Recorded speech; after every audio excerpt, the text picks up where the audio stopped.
Welcome back, everyone. Here I have a trick for you. This deck is, if you guys don't know, I got first place with blue purple Crocodile in a case tournament at PPG, and that was the most requested like deck that I've had like comments about when it came to DMs. Like, everyone asked me about this deck. Everyone was really excited about this deck. It got really popular after that tournament. So I haven't played it since then until just yesterday. I got first place again with this one, and I'm here to say this deck is excellent. This deck is one of the strongest like control decks of the format right now, and I'm gonna tell you why. And this deck just gets better with the next sets because any card that they print that they just does something good that is an event, this leader is gonna be able to abuse it to the fullest. It might just get banned at some point, this card, because it's just that good. This effect of drawing cards, so many cards that like no other leader has at this moment, it's way too powerful, and it's one of the reasons to just get this guy right now, because it's really good. Let's start with the deck profile though. So I have the 1-drop Law, because it's really efficient, 1 mana blocker. You don't really need to explain much about it. I have the Miss All Sunday.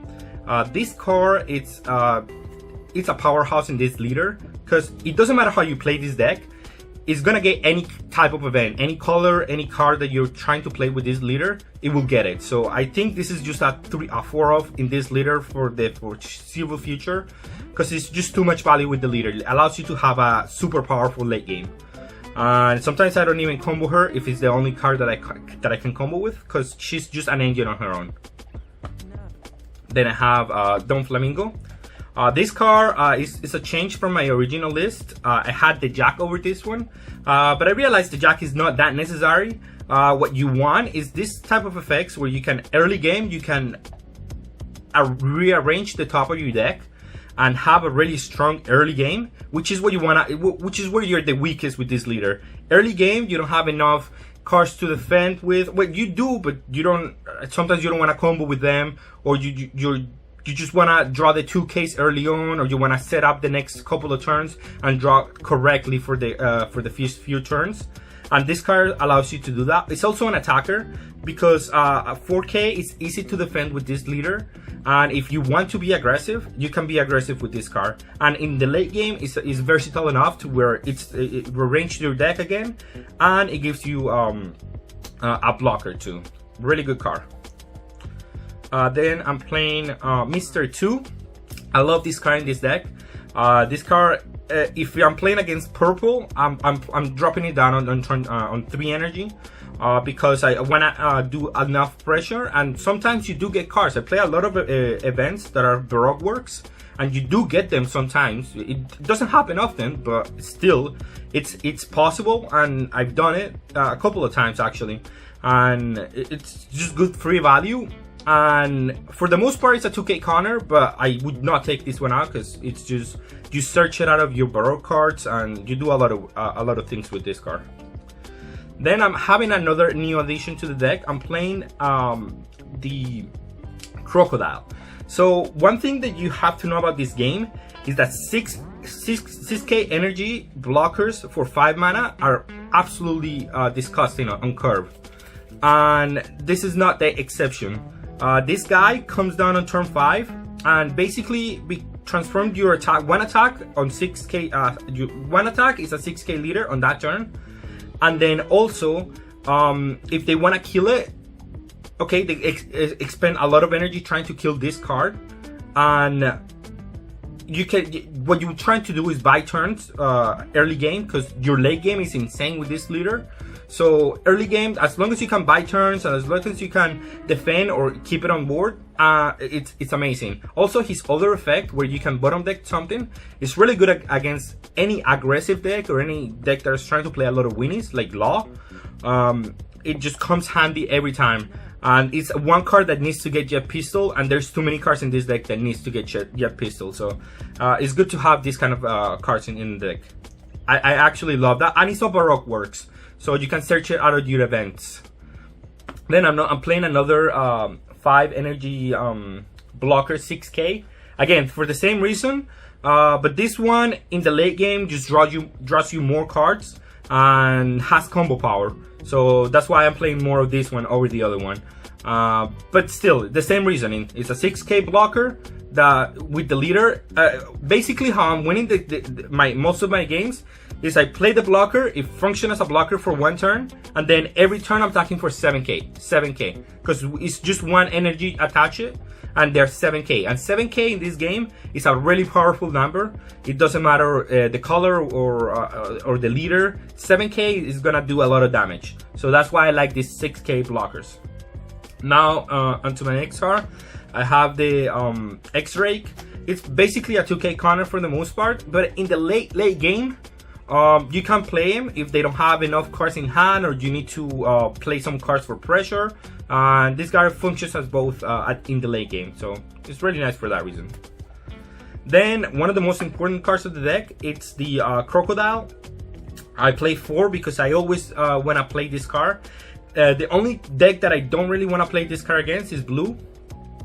But against everything else, you have to find the right moment to play this card, because this card you win on the back of this card, because making your events 1 cheaper, it's how you basically outgrind the opponent to the dust. So yeah, I would not take out like one of them, because it's combo power also, so it works with the leader. Now into the events, I'm playing 2 of the Baroque works. I have never missed once that I have played this card, so 2 feels perfect, the number, and the numbers that I have right now are perfect for the amount that you need to. Look at the top 5, so it's really hard to miss. I have, I believe, like 24 Baroque works. It hasn't missed for me, and it allows you to get more more cards, because at some point you're gonna be defending a lot, and in your turn you're gonna start your turn with like 2 cards. If this is one of the 2 cards, you draw a card and get another card. So it's just trying to keep your hand size at 4 always, so you never run out of gas. That's what it does, and it's really good for that reason. And then I'm playing 4 of the espadas. Yeah, this card is just way too efficient for 1 energy. Allows you to look at the top 3. If you're digging for a card for your deck, you're gonna find it, and that's what basically is trying to do. This card is trying to do, and you play for free with the 7-drop. So I love this card at 4. I would not take it out. It's an easy way to proc your leader and give you a 2K counter. So it's really efficient for what it does. Then I have Love Bean, the most important card of the deck, really, because the turn that you play this card, you draw 2 cards basically, and for 2 energy, that's 4K counter. It does everything that you want to do with the leader, and I just want to see this card as soon as possible. Some games I'm just digging for this card, and I use my blocker and my espadas to just look for this card, because this card is really important for the strategy you're trying to enact with this leader. Then I switch to 2 Blast Breath. Blast Breath is good late game, but it's not as good in the early game, so I didn't want to overload with this kind of effects. And 2 is been working plenty of fine, and I like it at 2. I wouldn't change this one. Then I'm going into the flex spots with the deck. This is what I'm playing right now, but it could be something different. I'm playing 1 Sables because it's efficient enough to where you can play for 3 if you have your 7-drop out, and if you're going for game, you can bounce their blockers, and it makes it easier. You can bounce their 7-drops that are annoying. I mean, you draw a card basically, so it hasn't been bad. I wouldn't play at more than 1. 1 is more than enough. You don't ever want to see 2 of this card. So yeah, it's efficient enough to where you want to play it, but it could be something else for sure. It is not needed for the deck to function. This one I'm playing Teach. I didn't feel that I had a horrible match against aggro, so this just gives you more time against aggressive decks. But it doesn't have to be this card. It could be the Boa Hancock. It's still good against aggressive decks. and it gives you more versatility against any other deck where you can just draw cards. Boa Hancock is really good in this leader because you can always protect her, and she's gonna give you one extra card every turn. So yeah, that could be one of the changes. I like Teach right now, that's why I was playing, but it could be something else. This is a flex spot. You can choose whatever you want to play here. And then I'm playing this guy. I'm playing the 6 mana AK. The reason I'm playing him is because I want to have a better matchup against Purple. Against Kid. Since they are gonna play the 8-drop, my strategy against it is I don't attack them, so I want to set up a couple of big bodies, and once I have enough big bodies, I'm gonna be able to kill the 8-drop, and I'm gonna be able to kill them. And this is one of the reasons to do it. So I wanna. That's why I'm playing for this one. Again, this is a flex spot. You can play something else if you want to. If you want to improve another matchup, if you want to improve another color. This is how you do it. You change some of the cards that are not necessary for the deck to function, and that's how if you're having trouble with something else, that's how you do it. Alright, now I want to talk about some of the worst and best matchups for the deck.